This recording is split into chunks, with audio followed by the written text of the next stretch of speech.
20 days of the Israel-Hamas conflict, and that essentially means 20 days since 224 people have been held hostage by Hamas terrorists.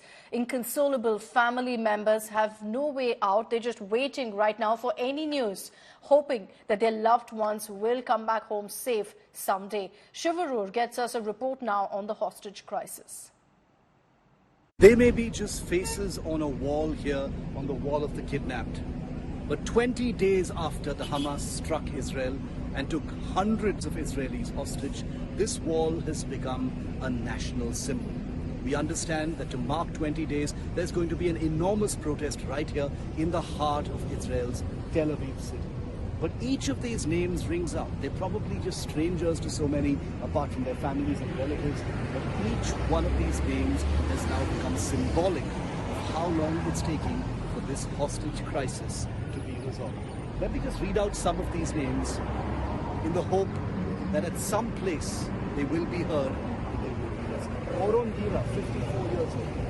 Jasmine Dira Koch, 52 years old. Omar Shem Tov, 20 years old. Romy Gonda, 23 years old. Erez Galveston, 12 years old. Ite Regan, 18 years old. Many of these posters, of course, in Hebrew. Maya Regan, 21 years old. Nizam Lipstein, 19 years old. Many of their families have been visiting this wall on a daily basis. I've seen a lot of people, citizens, common citizens, coming here with rolls of sellotape to make sure that these posters don't come unstuck. Out of respect, to give even these posters their dignity. 20 days is a very long time. 2 people were released by Hamas a couple of days ago, and 2 more people were released right before that. That's just 4. 210 continue to be in the captivity of Hamas. And it is all of these faces that you see here on this wall. People as young as 12, people as young as 8, people as young as 9, people as old as 51, like Rabbi Platz seen here in a picture of his son, Omer Mikra, is 22 years old. He's an Israeli-American among 7 other American citizens who are understood to be in the captivity of Hamas.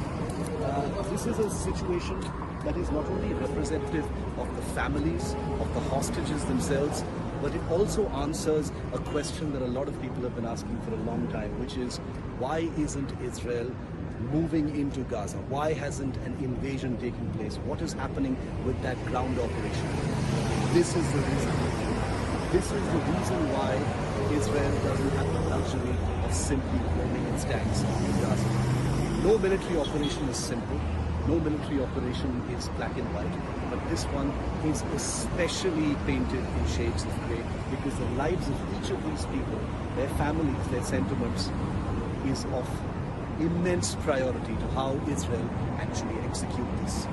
The fact is there are a huge number of moving parts in Israel, operationally speaking, but also emotionally speaking.